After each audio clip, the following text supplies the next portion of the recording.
Comscore नुसार आता isakal.com आहे देशातील नंबर 1 ची मराठी न्यूज वेबसाईट। प्रत्येक अपडेटसाठी isakal.com ला नक्की भेट द्या।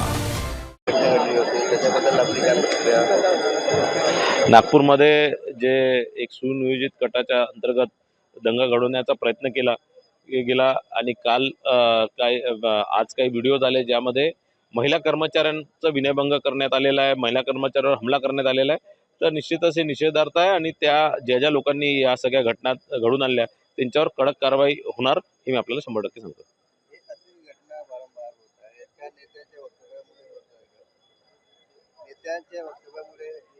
नाही, हा एक सुनियोजित कट होता। यामध्ये दंगल मोठ्या प्रमाणात नागपूर शहरात आणि संपूर्ण महाराष्ट्रात दंगल घडवण्याचा प्रयत्न या माध्यमातून करण्यात आला। तो कुठेतरी पोलीस विभागाने एका तासाच्या आत हाणून पाडला आणि सगळं संपुष्टात आलं आणि ज्या लोकांनी याच्या मागे असतील त्या सगळ्यांवरती कडक कारवाई होणार। वर्षा गायकवाडांचं मला असं वाटतं की मी त्यांचं स्टेटमेंट ऐकलं नाही, त्यांचं ऐकल्यानंतर मी त्याच्यावर वक्तव्य करणार।